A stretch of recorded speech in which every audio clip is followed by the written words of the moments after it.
হাফেজে কোরআনের বুকের কোরআন টান দিয়ে ছিঁড়ে নিয়ে ডেকে ডেকে বলতেছি, যদি আমাদের শর্ত না মানো এই কোরআনের পাতায় কিন্তু আমরা পেশাব করে দেব, কোরআনের পৃষ্ঠাগুলি আমি ছিঁড়ে ফেলবো। ডাক দিয়ে বলে, আমার একটু সময় দাও। যখন সময় চাইছে রে বাজান, আর একজন আইসা ডাক দিয়ে বলতেছে, সময় দেব না, তুমি যদি না পারো ইমান ছাইরা দাও, খ্রিস্টান হইয়া যাও। অন্ধ হাফেজ ডাক দিয়ে বলতেছে, না না না না, আমি জীবন দিতে রাজি, ঈমান দিতে রাজি না। আরে বন্ধুরে বাবাজি, অন্ধ হাফেজ আব্দুর রহমানের আঙ্গুলের নুকির চারাটা প্লাস দিয়া প্লাসের মতন আংটা ব্যবহার করে এত জোরের সৈন্যর কমান্ডার ইন চিফদের একজন নেতা এমন ভাবে চাপ দিল, আঙ্গুলটা থেতলে গেল। মুসলমান ভাইটারে আমার, এই আব্দুর রহমান কান্দার ডাক দিয়ে কয়, আমি তো চলে গেছিলাম, মায়ের কথা মানার কারণে বিপদে পড়ছি। আল্লাহ, আমার মা তোমার কালামের আয়াতুল কুরসি পরে আমার বুকে ফু দিয়ে পাঠাইছে। ও আল্লাহ, মায়ের আমি কথা দিছি, আমি যদি এই মায়ের সেবা করার জন্য যদি মরিয়াও যাই, শহীদ হয়ে যাব, তারপরও আমি মায়ের মুখে হাসি ফুটাইতে চাই।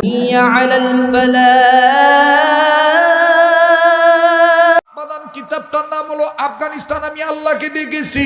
আপনি ভালো করে স্টাডি করে দেখবেন, এই কিতাবের মধ্যে রুশ সৈন্যদের যন্ত্রণার কথা, মাজলুম আফগানের মুজাহিদদের কথা দেওয়া আছে। কোরআন কারীম দেখেন কত বরকতের কোরআন। খুব খেয়াল করে কথা শুনবেন বাবা, একটু এদিক সেদিক খেয়াল করলে আলোচনার পয়েন্ট কিন্তু হারিয়ে ফেলবেন। আমার বন্ধুগণ, আমার ভাইরা, এবার আফগানের মুজাহিদ হাফেজ আব্দুর রহমান, আমার ভাইরা যখন মার কাছ থেকে দোয়া নিল, মায়ের কপালে একটা চুমা দিল। আরে বন্ধু, আর মা আয়াতুল কুরসি পড়িয়া পোলার বুকে ফু দিল। বাজান রে, মা তার স্বামীর নিয়ে অন্ধ হাফেজ আব্দুর রহমানের অপেক্ষায় বসে রইল। হাফেজ আব্দুর রহমান আমার ভাইরা আস্তে আস্তে হাঁটি হাঁটি পা পা করে ছোট্ট ছোট্ট কদম দিয়া নির্দিষ্ট তাবুকের মধ্যে প্রবেশ করলেন। তাবুর মধ্যে প্রবেশ করিয়া আমার ভাইরা মায়ের বলা মোতাবেক নাম্বার অনুযায়ী পিলারের কাছে গেলেন। পিলারের কাছে যে ওই ব্যাংক থেকে টাকাগুলো বের করলেন। টাকাগুলো বের করিয়া আস্তে আস্তে হাঁটি হাঁটি পা পা করে যখন আবার মায়ের দিকে আসতে চায়, ঠিক ইন মিন টাইম রুশ সৈন্যদের কমান্ডার ইন চিফ, রাশিয়ান সৈন্যের কমান্ডার ইন চিফ ডাক দিয়ে বলতেছে, দূরবীন দিয়ে দেখো তাবুক ছাড়ছে না আছে, একটু দেখো তো দেখি, দূরবীন দিয়ে দেখো।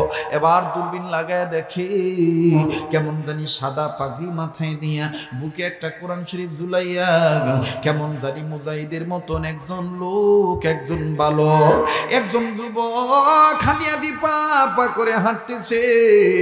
রাশিয়ান সৈন্যরা কামানের কাছ থেকে দৌড় মেইরা যখন হাফেজ আব্দুর রহমানের কাছে গেল, চতুর্দিকে ঘেরাও করে ধরল। হাফেজ আব্দুর রহমানের কাছে যখন বন্দুকের নল তাক করে ধরলো, আব্দুর রহমান কানে আওয়াজ পাইতেছে, ওরা বলতেছে গুলি মারো, গুলি মারো। আব্দুর রহমান এরকম হাত উঁচু করে বলে, আমি চোখে দেখি না, আমি কিন্তু চোখে দেখি না। অবাজান অফিসারের মায়া লাগলো। অফিসার ডাক দিয়ে কয়, বেচারা অন্ধ মানুষ, মারিস না।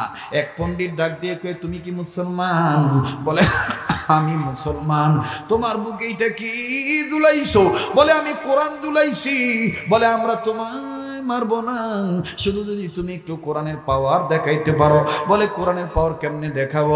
বলে, আজকে তো আমরা তোমাদেরকে পরীক্ষা করব, তাইলে আমরা তোমাকে ছেড়ে দেব, নাইলে কিন্তু তোমাকে আস্ত মেরে ফেলবো। এবার হাফেজ আব্দুর রহমান ডাক দিয়ে বলে, কি কেমনে পরীক্ষা করবা? বলো বলো বলো বলো, কেমনে পরীক্ষা করবা? ডাক দিয়ে বলতেছি, ডেকে ডেকে বলতেছে, আরে তোমার নাম আব্দুর রহমান, শোনায় শোনায় শুনতে পেরেছি তোমাদের এই কোরআন নাকি শ্রেষ্ঠ ধর্মীয় কোরআন। এই কোরআন দিয়ে নাকি অনেক কিছু করা যায়। এই কোরআনের আয়াত পড়ে ফু দিলে নাকি অসুস্থ মানুষ সুস্থ হয়ে যায়। ভাইজান, যাদের লিভার জন্ডিস আছে, যাদের ক্যান্সার আছে, আমার ভাইরা যে মা বোনগুলো পর্দা করে না, আমার বন্ধুগণ যে মা বোনগুলো ঘরের মধ্যে আল্লাহর আইন মানতে চায় না, সংসারে বরকত নাই, অশান্তি আছে, আমার লিখিত কিছু কিতাব আছে নিয়ে যাবেন। আমার ভাইরা মা বোনেরাও আল্লাহ আল্লাহ হয়ে যাবে। চুম্বুক চুম্বুক কিছু কথা আমি কোরআন হাদিস থেকে নোট করে দিয়েছি। আমার ভাইরা এদিক তাকান, ডাক দিয়ে বলতেছে তোমাদের কোরআন দিয়ে নাকি অনেক কাজ হয়। বলে হ্যাঁ, এটা আমিও বিশ্বাস করি। এবার খ্রিস্টান ক্যাপ্টেন লিডার ডাক দিয়ে বলতেছি প্রমাণ করে দাও না। বলে কেমনে প্রমাণ করব? বলে এই যে সাজুয়া ট্যাঙ্ক 18টা সাজিয়ে রাখছি, আগুন ধরানো বাদে এই সাজুয়া ট্যাঙ্কে আগুন লাগানো যায় না। তুমি কোরআনের আয়াত পড়ে ফু দিবা, ফু দিয়া যদি আগুন ধরাইতে পারো তাইলে তোমাদের কোরআন সত্য, তোমাদের ধর্ম সত্য। আব্দুর রহমান ডাক দিয়ে কয় ভাই রে, তোমরা যাতে খ্রিস্টান আমি যাতে মুসলমান, ভাই গো আমি চোখে দেখি না, আমার জিন্দগিতে কোনোদিন আমি পরীক্ষায় পড়ি নাই, আমি মনে হয় পারবো না। যখনই বলছে পারবো না, ডাক দিয়ে বলে মরার জন্য তৈরি হয়ে যাও। আফগান মুজাহিদ হাফেজ কোরআনের বুকের কোরআন টান দিয়ে ছিঁড়ে নিয়ে ডেকে ডেকে বলতেছি যদি আমাদের শর্ত না মানো এই কোরআনের পাতায় কিন্তু আমরা পেশাব করে দেব, কোরআনের পৃষ্ঠাগুলি আমি ছিঁড়ে ফেলবো। ডাক দিয়ে বলে আমার একটু সময় দাও। যখন সময় চাইছে রে বাজান, আর একজন আইসা ডাক দিয়ে বলতেছে সময় দেব না, তুমি যদি না পারো ইমান ছাইরা দাও, খ্রিস্টান হইয়া যাও। অন্ধ হাফেজ ডাক দিয়ে বলতেছে না না না না, আমি জীবন দিতে রাজি, ইমান দিতে রাজি না। আরে বন্ধুরে বাবাজি, অন্ধ হাফেজ আব্দুর রহমানের আঙ্গুলের নুকের চারাটা প্লাস দিয়া প্লাসের মতন আংটা ব্যবহার করে এত জোরের সৈন্যর কমান্ডার ইন চিফদের একজন নেতা এমন ভাবে চাপ দিল আঙ্গুলটা থেতলে গেল। মুসলমান ভাইরারে আমার, এই আব্দুর রহমান কান্দার ডাক দিয়ে কয় আমি তো চলে গেছিলাম, মায়ের কথা মানার কারণে বিপদে পড়ছি। আল্লাহ আমার মা তোমার কালামের আয়াতুল কুরসি পরে আমার বুকে ফু দিয়ে পাঠাইছে। ও আল্লাহ, মায়ের আমি কথা দিছি আমি যদি এই মায়ের সেবা করার জন্য যদি মরিয়াও যাই, শহীদ হয়ে যাব, তারপরও আমি মায়ের মুখে হাসি ফুটাইতে চাই। আমেরিকার ক্যালিফোর্নিয়া এলাকায়, যেটা এই কয়েকদিন যাবত ধরে দাবানল জ্বলতেছে, আপনার শুনছেন না, অনেকে ইন্টারনেটে দেখছেন না? এই এলাকায় একটা স্কুলের মধ্যে একজন টিচার ওই স্কুলের সবল ধর্মের ছেলে মেয়েরাই লেখাপড়া করে। টিচার জিজ্ঞাসা করতেছে ক্লাস থামিয়ে সকল ছাত্রদেরকে, স্টুডেন্টদেরকে, প্রথম বেসের ছেলেদেরকে বলতেছে তুমি বড় হলে কি হতে চাও? তো এই স্যার উঠটা ডাক দিয়ে কয় স্যার আমি বড় হইলে ইঞ্জিনিয়ার হতে চাই।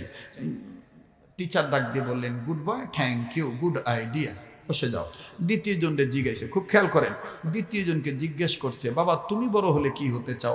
সে বলল আমি বড় হইলে ডক্টর হতে চাই, পিএইচডি ডিগ্রি অর্জন করে ডক্টর হতে চাই।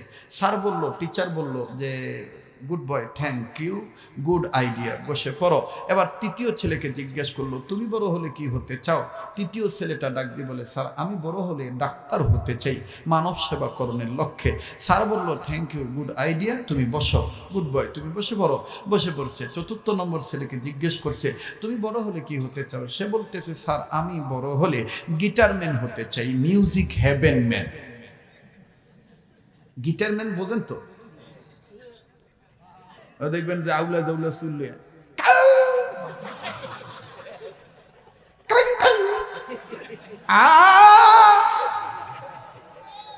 কথা কয় না, এটারে কয় গিটারম্যান। হ্যাঁ, আমার ছেলে একদিন কইতেছে আব্বা তুমি ডক্টর ইউনূসের মেয়ের গান শুনছো? আমি কই না। আমি কই তুমি কেমনে হল? কয় আমার ওস্তাদ আমার হুনায় কইছে পৃথিবীতে শ্রেষ্ঠ কান্দার গান হইল এটা। তা আমি কই কেমনে গাইছি তুই কও দিয়ে? আমার বলে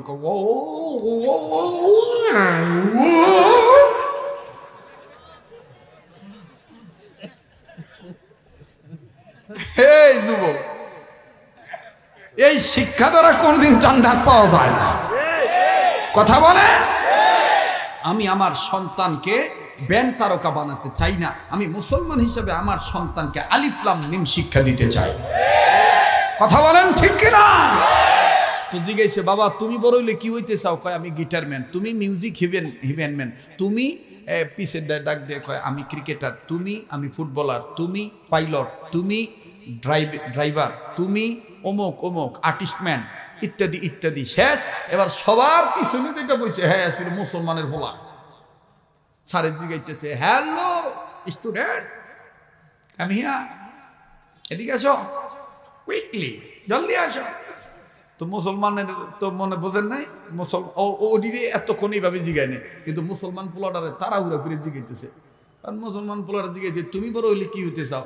এই পোলাটা ডাক দিয়ে কয় স্যার আমি বড় হলে সাহাবী হতে চাই। আসতে কইলেন সুবহানাল্লাহ। On Sarah Silo Christian head like the what is this Sahabis? But why Sahabis you the talking clean please? What is this Sahabi? But why Sahabi? দয়া করে তোমার কথাটা পরিষ্কার করো, এটা সাহাবী কি? এটা কি খায় না গায়ে দেয়? আবার জিজ্ঞাসে সাহাবী কি? তো ডাক দিয়ে কয় আসহাবি কান নুজুম। এটা আলেম রাজার আছে তারা বুঝবে। কয় যে আমি সাহাবী হতে চাই। কয় বাবা বুঝতাছি না। তো কেউ বুঝে না। তো মাস্টার ডাক দিয়ে কইতেছে তুমি সাহাবী হতে চাও কেন? কয় আপনি আমার আব্বারে জিগাইলে আমার মায়ের জিগাইলে পাইবেন এই কথাটার উত্তর। কয় চলো আজকে ক্লাস বন্ধ। সাহাবী হইতে চাও, এই সাহাবী কি এটা আমার একটু জানতেই। সুবহানাল্লাহ কইবেন না? ভাল লাগতেছে না কথাটা? নতুনত্ব মনে হইতেছে না? এ যুবক, তোমাকে যদি কেউ জিজ্ঞেস করে তুমি কি হতে চাও, তুমি ডাইরেক্ট বলে দিবা আমি নবীদের শ্রেষ্ঠ নবীর শ্রেষ্ঠ উম্মত হতে চাই, আমি পাক্কা মুসলমান হতে চাই। এখন তোমার ভিতরে যে রাজনীতি থাক সেটা থাক, সমস্যা নাই। ওই রাজনীতির দ্বারা তুমি তো মানব সেবাও করতে পারো, কিন্তু তোমার আমার মূল টার্গেট থাকবে মুসলমান হিসাবে আমি পাক্কা মুসলমান হতে চাই। আমার ভাইরা, আমার বন্ধুরে, এইবার টিচার ডাক দিয়ে বলতেছেন চলো চলো তোমার বাবার কাছে যাব, তোমার বাবাকে জিজ্ঞেস করব কি সাহাবী, সাহাবী কি, ও কেন, কারা সাহাবী। এবার বাজান লম্বা কথা সংক্ষেপ করে দিলাম। ও বাজান, টিচার আর স্টুডেন্ট মিলে যখন বাড়িতে আসলো, ওই বাড়িওয়ালা ছিল তবলিগওয়ালা মুসলমান, তাও তো তবলিগের কাজ করতো।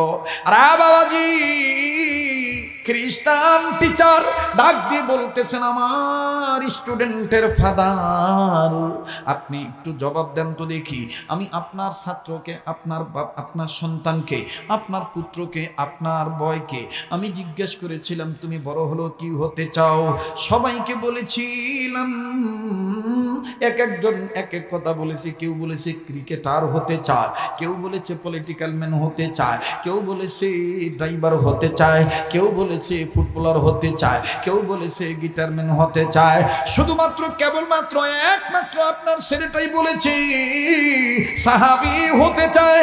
আর বন্ধু, ফতুল্লাহ থানার বাপ ভাইরা, কুতুবপুর ইউনিয়নের বাবারা ভাইরা, কেউ চলে গেলে চলে যেতে দিবেন বাবা, একটু পরে দেখবেন চোখ থেকে ঝর্ণার মতন এমনি এমনি পানি ঝরতে থাকবে।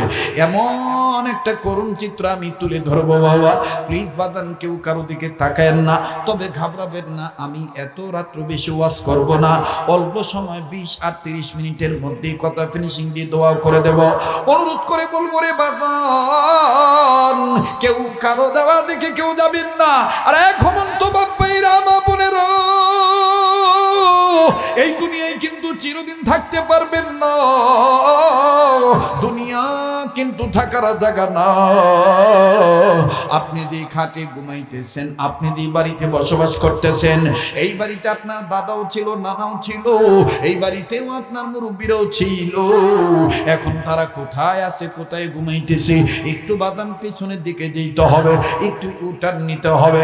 আর বন্ধু, এই জন্য মনে মনে কোট বললি বলতেছি, ভাবতেছি, বলতেছি, কার জন্য জানি জীবনের শেষ মাহফিল, কার পিছনে জানি মালাকুল মউত দাঁড়ায় রয়েছে, কার জন্য জানি জংলার বাঁশ রেডি হয়ে গেছে, কার জন্য জানি কাফনে কাপড় তৈরি হয়ে গেছে, কার জন্য জানি কবরের মাটি বায়না হয়ে গেছে। গোরস্থানের একটু মাটি বায়না করে রাখ রে, বায়না করে রাখ। বলেন গোরস্থানের একটু মাটি বায়না করে রাখ রে, বায়না করে।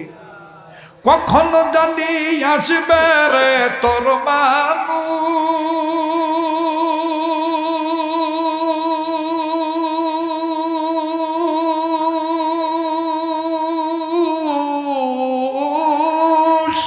কখন জানি আসবে রে তোর, কখন জানি আসবে রে তোর দুনিয়া সারার ডাকরি।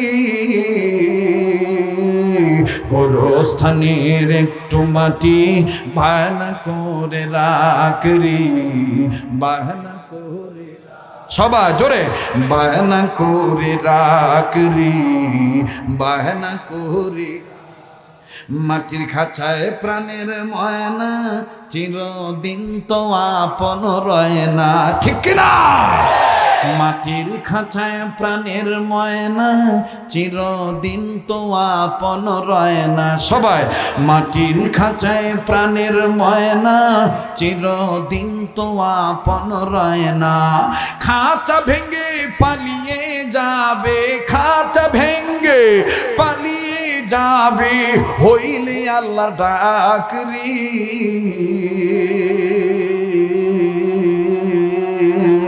গোরস্থানের একটু মাটি বায়না করে রাখ রে, বায়না করে। মাশাআল্লাহ, বায়না করে রাখ রে, বায়না করে। ও বাজান আর 10-15 মিনিট সময় দিলে কষ্ট হবে না বাজান? কারো যাওয়া দেখে কি যাইবেন গা? কিছু লোক তো থাকবই, দেখা শেষ শোনা শেষ অনকুব জায়গা। মনে রাখবেন শেষ ভালো যায় সব ভালো। আরে বন্ধু, আমি ইচ্ছা করলে বলতে পারতাম রাত্র যেহেতু গভীর হয়ে গেছে আজ এই পর্যন্ত শেষ, দোয়া করে চলে যাই, এটা কিন্তু আমার কাছে বাজান। কিন্তু না না, আপনাদের দরদে দরদি হইয়া, প্রতিবেশী হইয়া, পড়োশী হইয়া বাজান, এখান থেকে যদি ইচ্ছা করি হেঁটে হেঁটে আমার বাড়িতে যাব তাও পারবো ইনশাল্লাহ। আপন মনে করি দরদি দরদি হইয়া বাজান কথা বলছি, এটাও মনে মনে বিশ্বাস রাখি রে বন্ধু। কাল কিয়ামতের ময়দানে যদি আল্লাহ কোনো এক কাজের উসিলা আপনাদেরকে মাফ করিয়া জান্নাত দিয়ে দেয়, আমারে থুইয়া জান্নাতে যাইতে পারবেন না। আবার যদি আল্লাহ তাআলা আমারও মাফ করিয়া জান্নাত দিয়ে দেয়, আমিও কিন্তু আপনাদেরকে থুইয়া যাইতে পারবো না।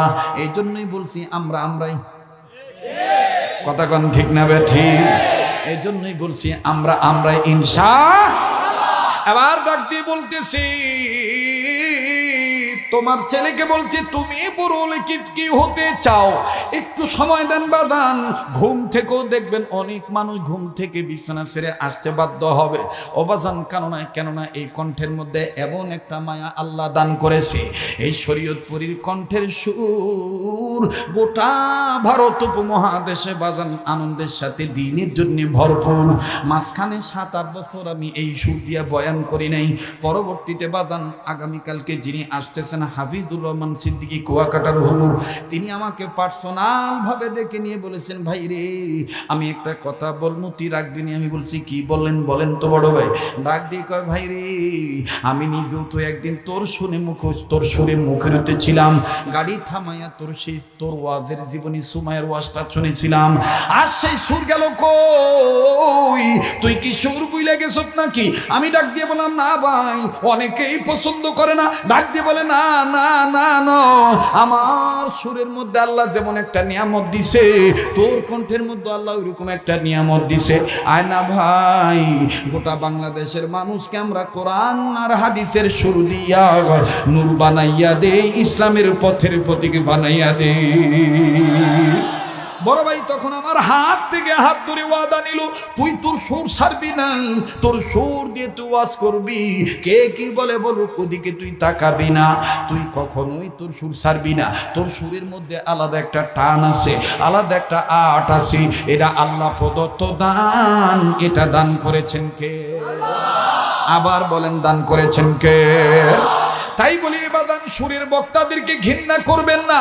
আরে বন্ধু, কার সুর কখন নূর হবে এটা আমার আল্লাহ পাক কেবল ভালো জানে। আমার ভাইরা, আমার বন্ধুরি, একটু ধৈর্য ধরেন বাবা। অনেক বান্দা বান্দি ঘুম থেকে উঠে আসতে বাধ্য হবে রে বাবা। এবার টিচার ডাক দিয়ে বলে, আপনার সন্তানকে আমি বললাম তুমি বড় হলে কি হতে চাও? ডাক দিয়ে বলে, আমার ছেলে কি বলছে? বলে তোমার ছেলে বলেছে বড় হলে সাহাবী হতে চায়। হোয়াট ইজ দি সাহাবী? এই সাহাবীটা কি, কারা বলো না, নাম কি, কেন কি, জন্ম কোথায়, বাড়ি কোথায়, আর কেনই বা সাহাবী হতে চাই? তবলিগের মুরব্বি ডাক দিয়ে বলে, স্যার মনে কিছু নিয়েন না, আপনার ধর্ম খ্রিস্টান, আমার ধর্ম ইসলাম, আমি দাওয়াত তবলিগের রাস্তায় কাজ করি। ও স্যার, ছেলেটাকে ইংরেজিতে পারদর্শী বানানোর জন্য আপনার কাছে একজন বৈজ্ঞানিক মাস্টারের কাছে দিছি, কিন্তু ছেলেটার বোনকে নিয়ে, ছেলেটার মাকে নিয়ে আমি তবলিগে যাওয়ার পরও, তবলিগ থেকে আসার বড় দৈনন্দিন জীবনে 24 ঘন্টার মধ্যে আমি একটা টাইম বাড়ির মধ্যে কিতাবের তালিম করি। ওই কিতাবটার নাম হলো হেকায়েতে সাহাবা। ওই হেকায়েতে সাহাবা কিতাবের মধ্যে সাহাবীদের অনেক জীবনীয়া পাওয়া যায়। ওই জীবনীগুলো আমার সন্তান শুনেছে, শুনিয়া অন্তরে ধারণ করে রেখেছে। বড় হইলই সাহাবী হতে চাই, সাহাবীরা বিনা হিসেবে জান্নাতে যাবে। এই জন্য আমার ছেলে মুসলমান হিসেবে বড় হইয়া, সাহাবী হইয়া বিনা হিসেবে জান্নাতে যেতে চায়। এবার টিচার ডাক দিয়ে বলল, শোনাও তো দেখি একটা সাহাবীর ঘটনা। খুব খেয়াল করবে, দেখেন ইংরেজি টিচার খ্রিস্টান মানুষ কেমন করে কালেমা পড়ে মুসলমান হয়ে যায়। একটু সময় লাগবে বাবা, একটু সময় দেন গো বন্ধু। বাজান রে, আমার দিল বলে আজকের মাহফিলে দোয়া আল্লাহ রব্বুল আমিন ফিরিয়ে দিবে না। আমার নাকে কেমন জানি আল্লাহওয়ালাদের গ্রান আসতেছে। বাজান ডাক দিয়ে বলে, একজন সাহাবীর ঘটনা শোনাও তো দেখি। আমার বন্ধুগণ ডাক দিয়ে বলে, স্যার আমরা তো কিতাবের তালিম করার আগে উযু করি, আপনি তো উযু করবেন না। বলে, আমার উযু লাগবে না, আমি এমনি পরিষ্কার আছি। বলে, এটা তোমাদের ইসলাম ধর্মের নিয়ম, আমার ধর্মে উযু লাগে না। আমার ভাইরা খ্রিস্টান দেশে, খ্রিস্টান ধর্মে এমন নিয়ম আছে, পায়খানা কইরাও তাদের সুসু করা লাগে না। এজন্য কাগজ দিয়া মুচ্ছা বাইরা, মুরব্বী কয় টিস্যু।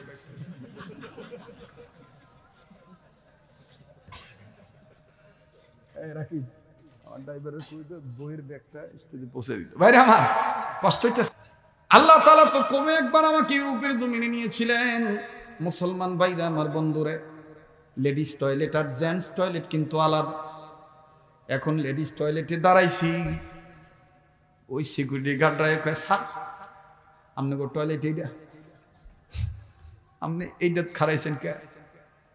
আমি এটার মধ্যে ঢুকা বেডিরে যেভাবে পেশাব করবো এইভাবে তো আমি পেশাব করি। আর ওই যে জেন্টস টয়লেটে যারা দাঁড়াইছে ওরা তো দাঁড়ায় দাঁড়ায় পেশাব করবো, এই জন্য লেডিস টয়লেটে আমি যাম। সিকিউরিটি ডাক দিয়ে কয়, স্যার আপনার মাথা ঠিক আছে নি?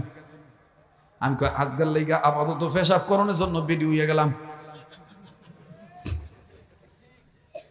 আমার ভাইরা, সেই দেশে ঘুষ চলে না।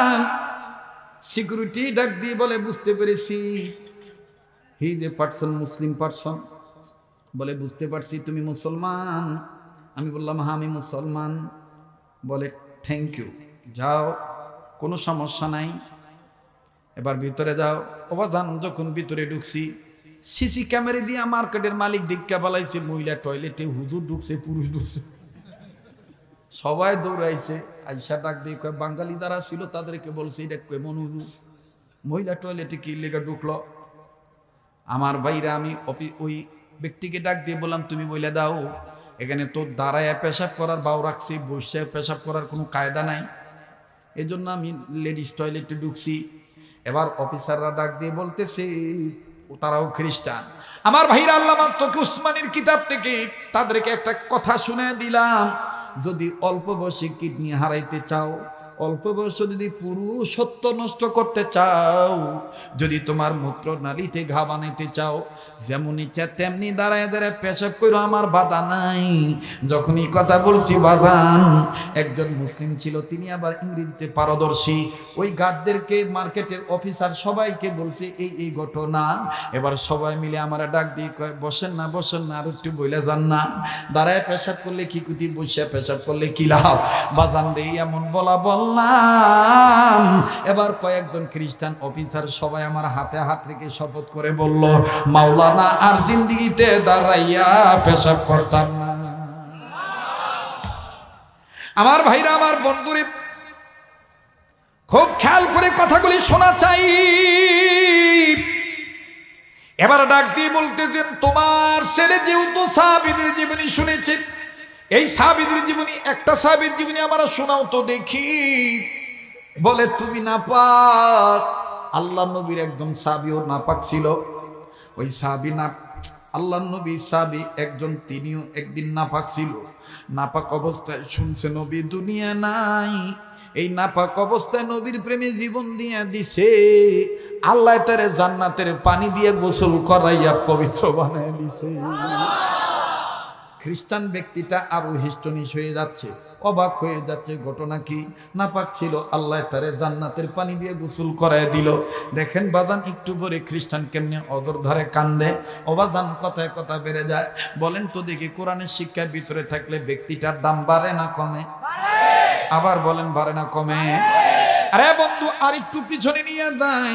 আপনাদের অনেকের জানা আছে, রাশিয়ার আফগানিস্তানে যখন যুদ্ধ শুরু হয়েছিল, আফগানিস্তানকে ধ্বংস করার জন্য যখন রাশিয়ার সৈন্যরা আফগানিস্তানের যুদ্ধ চালাইলো, বাবা, এই আফগানিস্তানের যুদ্ধ চলা অবস্থায় অবাজান খ্রিস্টানদের পক্ষ থেকে, ইহুদিদের পক্ষ থেকে রাশিয়ান সৈন্যরা, কমান্ডার ইন চিফেরা ঘোষণা করে দিল, মাইকিং করে দিল, এলান করে দিল, মুসলমানদের তাবিদে তোমরা কেউ থাকবা না।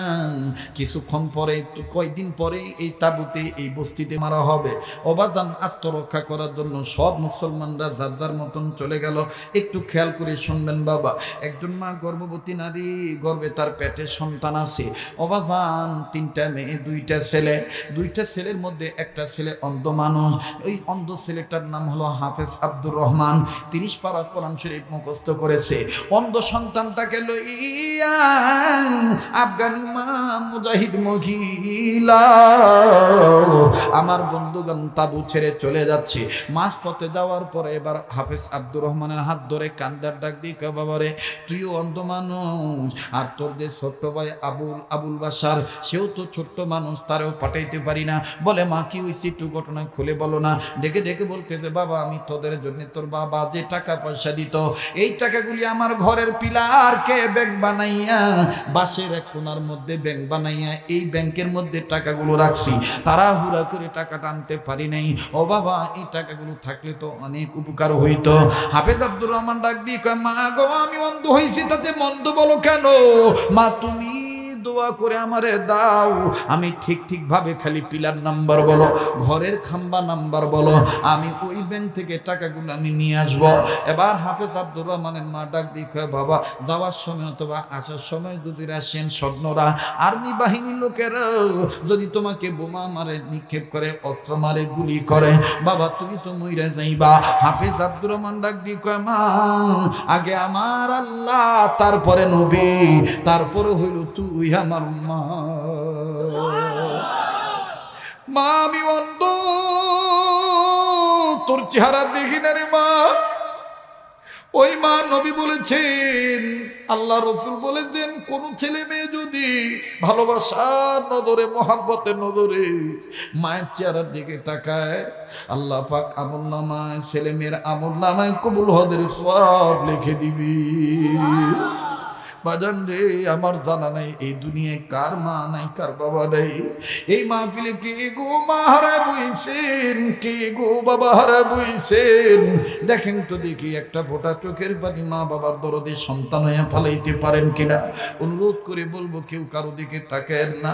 হাফেজ আব্দুর রহমান কান্দার ডাক দিয়ে কয়, মা গো, আমার সিনার মধ্যে আছে কোরআন, আমি হাফেজ সাহেব, মা, আমি তুমি দোয়া করে দাও, আর যদি তোমার উপকার করতে যাই, আমি মারাই যাই, আমি শহীদ হইয়া যাব। ও মা জীবনের মায়া করব না, তোর মুখে হাসি ফুটাইতে চাইব। এবার আফগানের মুজাহিদের মা বাদান, কিতাবটার নাম হলো আফগানিস্তান আমি আল্লাহকে দেখেছি। আপনি ভালো করে স্টাডি করে দেখবেন, এই কিতাবের মধ্যে রুশ সৈন্যদের যন্ত্রণার কথা, মাজলুম আফগানের মুজাহিদদের কথা দেওয়া আছে। কোরআন কারীম দেখেন কত বরকতের কোরআন। খুব খেয়াল করে কথা শুনবেন বাবা, একটু এদিক সেদিক খেয়াল করলে আলোচনার পয়েন্ট কিন্তু হারিয়ে ফেলবেন। আমার বন্ধুগণ, আমার ভাইরা, এবার আফগানের মুজাহিদ হাফেজ আব্দুর রহমান, আমার ভাইরা যখন মার কাছ থেকে দোয়া নিল, মায়ের কপালে একটা চুমা দিল। আরে বন্ধু, আর মা আয়াতুল কুরসি পড়িয়া পোলার বুকে ফু দিল। বাজান রে, মা তার স্বামীর নিয়ে অন্ধ হাফেজ আব্দুর রহমানের অপেক্ষায় বসে রইল। হাফেজ আব্দুর রহমান আমার ভাইরা আস্তে আস্তে হাঁটি হাঁটি পা পা করে ছোট্ট ছোট্ট কদম দিয়া নির্দিষ্ট তাবুকের মধ্যে প্রবেশ করলেন। তাবুর মধ্যে প্রবেশ করিয়া আমার ভাইরা মায়ের বলা মোতাবেক নাম্বার অনুযায়ী পিলারের কাছে গেলেন। পিলারের কাছে যে ওই ব্যাংক থেকে টাকাগুলো বের করলেন। টাকাগুলো বের করিয়া আস্তে আস্তে হাঁটি হাঁটি পা পা করে যখন আবার মায়ের দিকে আসতে চায়, ঠিক ইন মিন টাইম রুশ সৈন্যদের কমান্ডার ইন চিফ, রাশিয়ান সৈন্যের কমান্ডার ইন চিফ ডাক দিয়ে বলতেছে, দূরবীন দিয়ে দেখো তাবুক ছাড়ছে না আসে, একটু দেখো তো দেখি, দূরবীন দিয়ে দেখো। এবার দূরবীন লাগায় দেখে কেমন জানি সাদা পাগড়ি মাথায় দিয়া বুকে একটা কোরআন শরীফ ঝুলাইয়া কেমন জানি মুজাহিদের মতন একজন লোক, একজন ভালো, একজন যুবক খানিয়াটি পা পা করে হাঁটতেছে। রাশিয়ান সৈন্যরা কামানের কাছ থেকে দৌড় মেইরা যখন হাফেজ আব্দুর রহমানের কাছে গেল, চতুর্দিকে ঘেরাও করে ধরল। হাফেজ আব্দুর রহমানের কাছে যখন বন্দুকের নল তাক করে ধরলো, আব্দুর রহমান কানে আওয়াজ পাইতেছে, ওরা বলতেছে গুলি মারো, গুলি মারো। আব্দুর রহমান এরকম হাত উঁচু করে বলে, আমি চোখে দেখি না, আমি কিন্তু চোখে দেখি না। অবাজান অফিসারের মায়া লাগলো। অফিসার ডাক দিয়ে কয়ে, বেচারা অন্ধ মানুষ, মারিস না। এক পণ্ডিত ডাক দিয়ে কয়ে, তুমি কি মুসলমান? বলে, আমি মুসলমান। তোমার বুকে এইটা কি দুলাইছো? বলে, আমি কোরআন দুলাইছি। বলে, আমরা তোমার মারবো না, শুধু যদি তুমি একটু কোরআনের পাওয়ার দেখাইতে পারো। বলে, কোরআনের পাওয়ার কেমনে দেখাবো?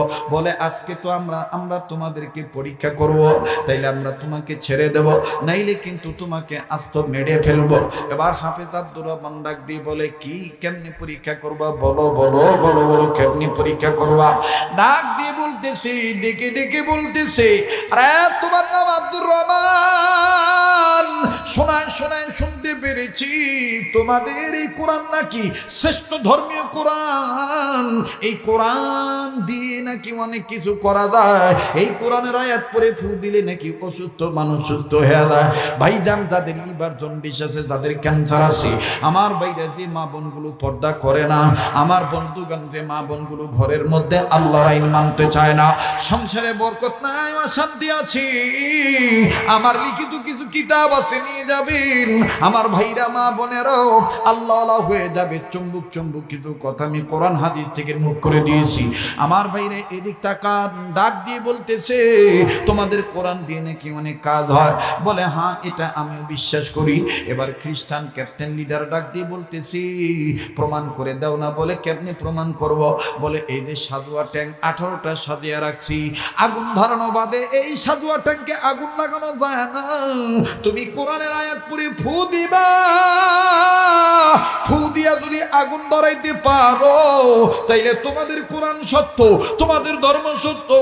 আব্দুর রহমান ডাক দিয়ে কয়, ভাই রে, তোমরা যাতে খ্রিস্টান, আমি যাতে মুসলমান। ভাই গো, আমি চোখে দেখি না, আমার জিন্দিগিতে কোনোদিন আমি পরীক্ষায় পড়ি নাই, আমি মনে হয় পারবো না। যখনই বলছে পারবো না, ডাক দিয়ে বলে, মরার জন্য তৈরি হয়ে যাও। আফগান মুজাহিদ বন্ধু হাফেজ কোরআনের বুকের কোরআন টান দিয়ে ছিঁড়ে নিয়ে ডেকে ডেকে বলতেছি, যদি আমাদের শর্ত না মানো এই কোরআনের পাতায় কিন্তু আমরা পেশাব করে দেব, কোরআনের পৃষ্ঠাগুলি আমি ছিঁড়ে ফেলবো। ডাক দিয়ে বলে, আমার একটু সময় দাও। যখন সময় চাইছে রে বাজান, আর একজন আইসা ডাক দিয়ে বলতেছে, সময় দেব না, তুমি যদি না পারো ইমান ছাইরা দাও, খ্রিস্টান হইয়া যাও। অন্ধ হাফেজ ডাক দিয়ে বলতেছে, না না না না, আমি জীবন দিতে রাজি, ইমান দিতে রাজি না। আরে বন্ধুরে বাবাজি,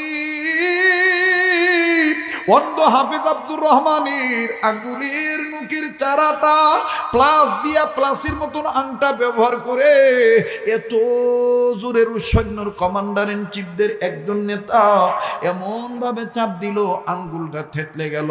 মুসলমান ভাইটারে আমার, এই আব্দুর রহমান কান্দার ডাক দিয়ে কয়, আমি তো চলে গেছিলাম, মায়ের কথা মানার কারণে বিপদে পড়ছি। আল্লাহ আমার মা তোমার কালামের আয়াতুল কুরসি পরে আমার বুকে ফু দিয়ে পাঠাইছে। ও আল্লাহ, মায়ের আমি কথা দিছি, আমি যদি এই মায়ের সেবা করার জন্য যদি মরিয়াও যাই, শহীদ হয়ে যাব, তারপরও আমি মায়ের মুখে হাসি ফুটাইতে চাই। আরে বন্ধু যুবকরা, মা বাবার দোয়া যেমন কবুল হয়, মা বাবার বদুয়াও কিন্তু লেগে যায়। জীবনে বহুত ঘটনা আপনারা শুনেছেন, আমার জীবনের একটা বাস্তব বয়ান আমি আপনাদেরকে শুনাই দিই। বাবা, কোন মায়ের তুমি বুড়ি কইয়া গালি দাও, কোন মায়ের কবরটাও জিয়ারত করার সময় পাও না। আজকে আমি যে দামি চেয়ারটাই বইছি, এই দামি চেয়ারে বইছি আমার মায়ের বরকতে, আমার মা বাবার দোয়ার বরকতে। বাজান রে, শেষ করে রাত্র 2টা 3টা 4টা 5টা বাজে যখন বাড়িতে যাই, আদরের বিবি ঘুমায়, সন্তানরা ঘুমায়, বাড়ির দারোয়ান ঘুমায়, কিন্তু বাজান ওই জনম দুঃখিনী মা জানালার কাছে চেয়ার নিয়ে বসিয়া থাকে। মোড় দিয়া যে গাড়ি ঢুকে মনে করে এটাই বুঝি আমার পুতের, আমার গাড়ি, আমার পুতের গাড়ি। ও বাজান, অনেক সময় সকালবেলা যাইয়া দেখি মা ঘুমায় নাই, মা ক্লান্ত শ্রান্ত শরীর নিয়ে বসে রয়েছে। রাগ হয়ে যদি কই, কিরে মা তুই ঘুমাস না কেন? মা তখন কান্দার ডাক দেখো, পুত্রী সন্তান বাইরে থাকলে আমি মায়ের ঘুম ধরে না, বাবার রুটঘাটের খবর ভালো না, কত বক্তা রোড অ্যাক্সিডেন্টে মারা যায়। আল্লাহর কাছে কান্দিয়ার কই, আল্লাহ আমার পুতে কেন এত এখনো আসে না? আল্লাহ আমার ছেলের তুমি বাঁচা রেখো, বিপদ আপদ থেকে উদ্ধার করিও। বাবারে ঘুম পাড়ার জন্য কত চেষ্টা করি, চোখ লাগাইতে চাই কিন্তু পারি না।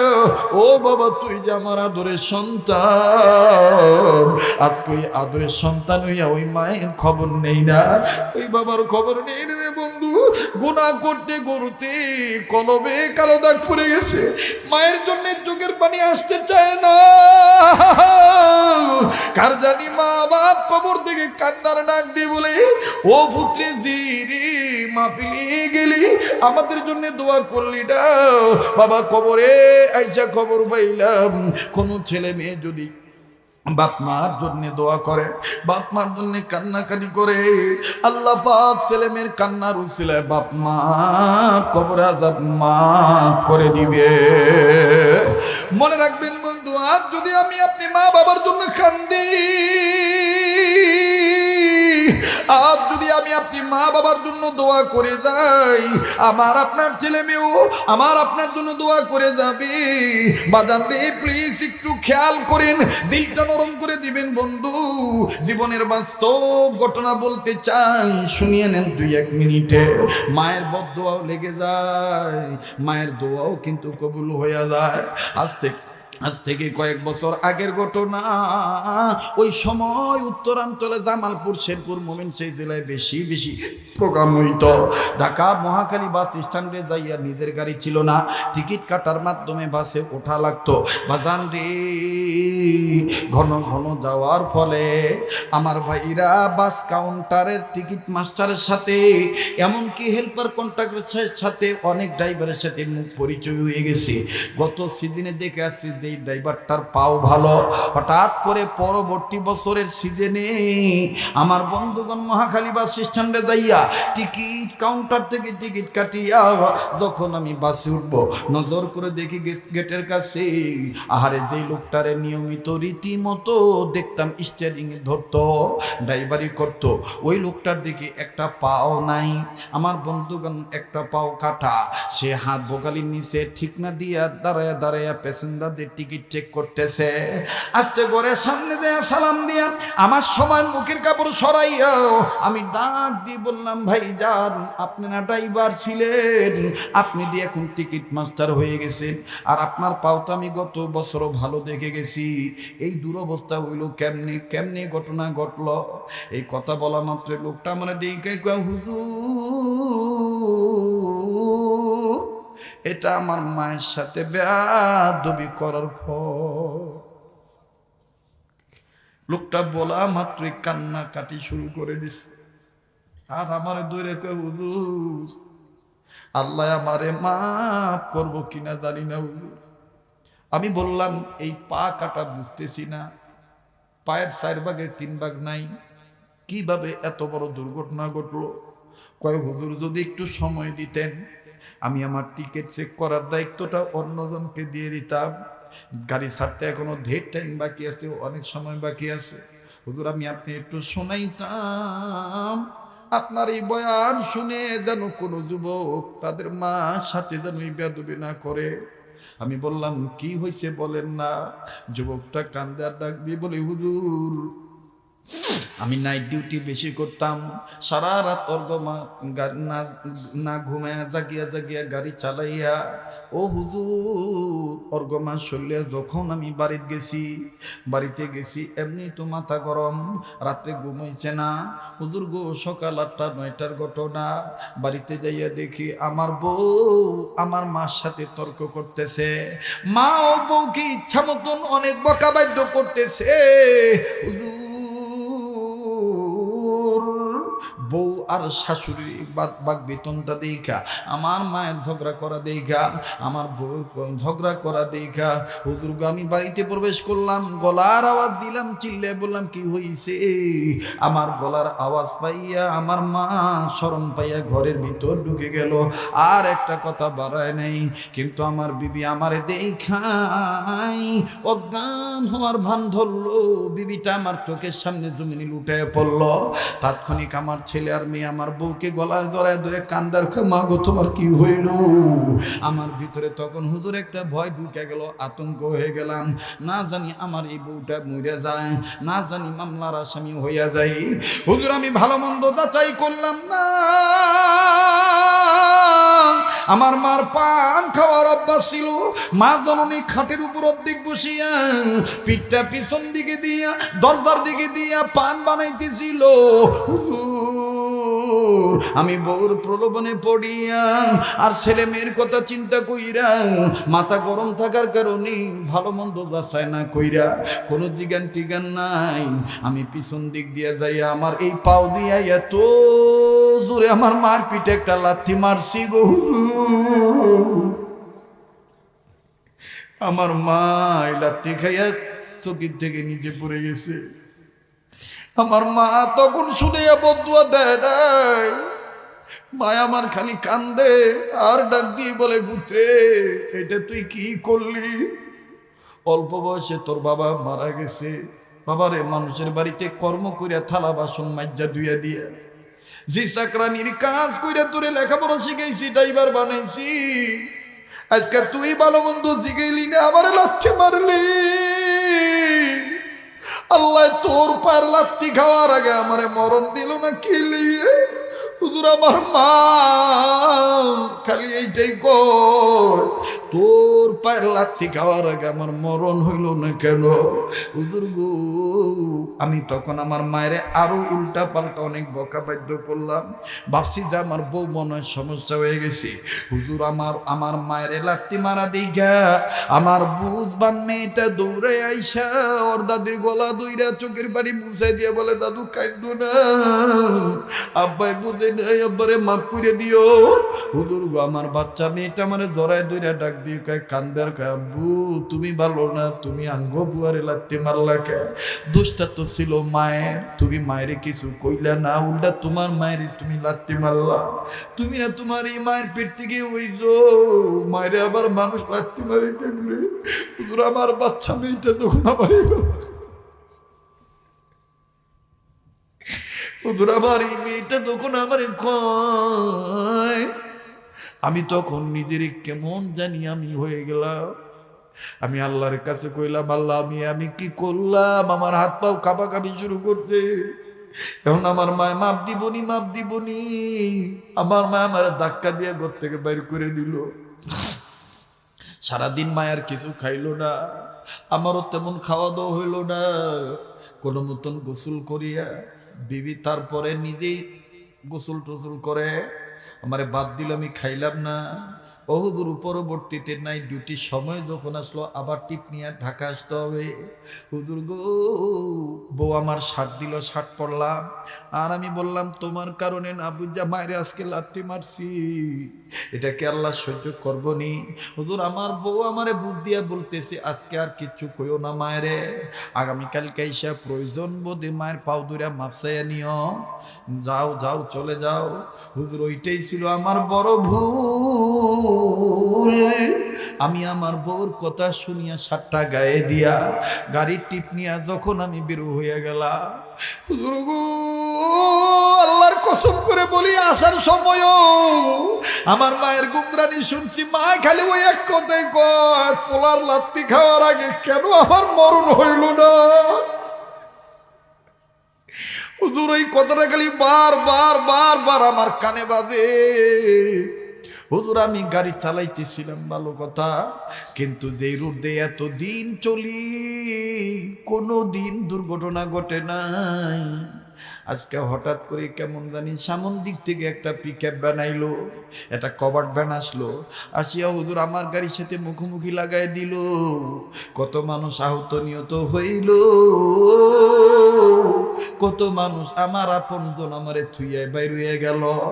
আমিও বাইর হওয়ার চেষ্টা করতেছি, কিন্তু কোথায় যেন আটকে গেছি। হুজুর, ভালো করে খেয়াল করে দেখি হুজুর, আমার হাত ফাটে নাই, হাত কাটে নাই, মাথা ফাটে নাই, অন্য কোনো জায়গায় লাগে নাই।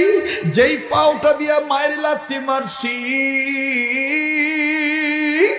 ওই পাটা কেমন জানি আমার গাড়ির সিটের সাথে আটকায় রয়েছে। হুজুর, অনেক টানাটানি করি কিন্তু না, পাওটা আমার আসে না। অনেক লোক আইসা ডাক দিয়ে বলতেছে, ড্রাইভার সাহেব টানাটানি করে লাভ নাই, নিচে রক্তের বন্যা বয়ে যাইতেছি। হুজুর, আমি বুঝতে পারছি আমার পাওটা থেতলে গেছে। হুজুর, আমার পায়ের রক্তের বন্যা বয়ে গেছে। হুজুর, এরপরে আমি জ্ঞান হারায় ফেলাইছি। তারপরে কি হয়েছে আমি বলতে পারবো না গো হুজুর। দরাদরি করে সদর হাসপাতালে আমাকে ভর্তি করা হয়েছে। ডাক্তার বহু চেষ্টা করেছে পাওটা রাখার জন্য, কিন্তু না পাও কেটে ফেলতে হয়েছে। হুজুর, আমার পাওটা ডাক্তার কাটছে। হুজুর, অপারেশন সাকসেস হওয়ার পরে যখন ডাক্তার সাহেব নার্স মিলিয়া যখন আমার বেডে শোয়াইছে, জ্ঞান ফেরার পর জানেননি হুজুর কি হয়েছে? আশ্চর্য ঘটনা। চোখ খুইলা নজর করে দেখি, যে বউর প্রলোভনে পড়িয়া মায়ের লাথি মারছি,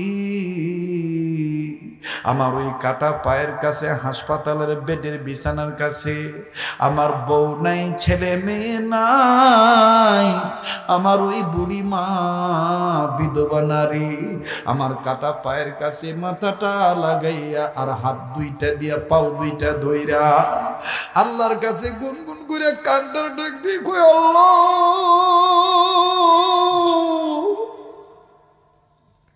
আমি তো তোমারে কই নাই আমার ছেলের পাওটা তুমি কাইরা নাও। আমার এই ছেলে যদি মইরা যায় আমারে কে মা কইয়া ডাক দিবে?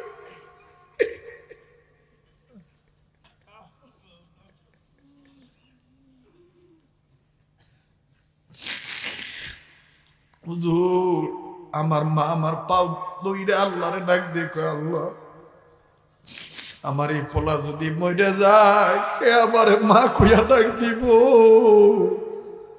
আল্লাহ আমার পোলায় বুঝে নাই, রাগের মাথায় আমার লাত্তি মারছে। আল্লাহ হুজুর আমি এইভাবে আমার মায়ের কান্নার আওয়াজ শুনে আর নিজের ধরে রাখতে পারি নাই। হুজুর আমি হাতটা বাড়াই দিয়ে আমার মায়ের ডাক দিয়ে কই, মা গো আমারে মাফ কইরে দে, আমি বুঝি নাই। আমার মা আমার বুকের সাথে মাথা ঠেকাইয়া কপালে একটা চুমা দিয়ে কই, বাবা আমার কাছে মাপ চাইতে হইব না, তুই যে বেঁচে আছিস, আল্লাহ যে তোরে বাঁচা রাখছে, আর তোর মুখ থেকে যে আমি মা ডাক শুনতে পারছি, বাবা আমি সব দুঃখ ভুলে গেছি।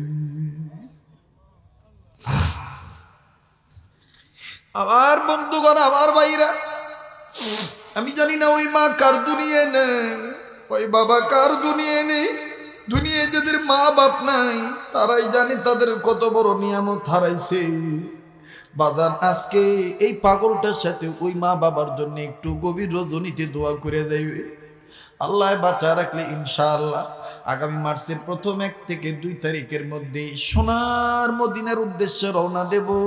গোটা রমজান আমি মদিনায় থাকব, ঈদ করে তারপরে দেশে আসব, মাত্র 2-3 দিনের জন্য মক্কায় আসব। কথা দিচ্ছি বন্ধু, কাবা ধরে আপনাদের জন্য দোয়া করব। আপনাদের পক্ষ হইতে প্রতিবেশী হিসেবে রমজান মাসে রাসূলুল্লাহ রওজা পাকে সালাম পৌঁছায় দিব, বলেন না ইনশাআল্লাহ। আরে বন্ধু প্লিজ কেউ যাবেন না দোয়া না করি। আজকের এই কান্নাকাটির দোয়া আল্লাহ ফিরে দিবে না। গভীর মনোযোগী হইয়া যান। এর নাম হলো মা হাফেজ আব্দুর রহমান কান্দার ঢাক দিবরে, আল্লাহ মায়ের খেদমত করতে আসিয়া ফাঁসিয়া গেছি ও আল্লাহ। ও আল্লাহ রক্ত বার করতেছে, সারা তুলতেছে, কষ্ট নিতেছি না আল্লাহ। আবার বলতেছে কোরআনকে অপমান করবে আল্লাহ। ও আমি কোরআনের আয়াত পড়ে ট্যাঙ্কে ফু দিব, তুমি বিনা আগুন ছাড়া আগুন ধরায় দিতে পারো। কোরআনের পাওয়ার তুমি দেখে দিও আল্লাহ। এবার আমার বাইরা আমার বন্ধুরে, এই হাফেজ আব্দুর রহমান আফগানিস্তানে আমি আল্লাহকে দেখেছি, এই কিতাবটার মধ্যে পাওয়া যায়। হাফেজ আব্দুর রহমান আমার বাইরা কোরআন শরীফের একটি আয়াত পড়ে যখন এই সাজুয়া ট্যাঙ্কের দিকে ফু দিল, সাথে সাথে আমার বন্ধুগণ দাউ দাউ করে আগুন জ্বলে উঠল। উপস্থিত সৈন্যরা ডাক দিয়ে কয়, আর না খ্রিস্টান থাকবো না। আয়ের দেরে কন্দু হাফিজ সাহেব আফগানের মুজাহিদ কালেমা পড়ায়া মুসলমান বানায়া দি। জোরে কোন আল্লাহু আকবার। ওই কোরআন এখনো আছে না নাই? ওই কোরআনের মালিক আল্লাহ আছে না নাই? মুসলমান ভাইরা আমার বন্ধুরি আর লম্বা নয়।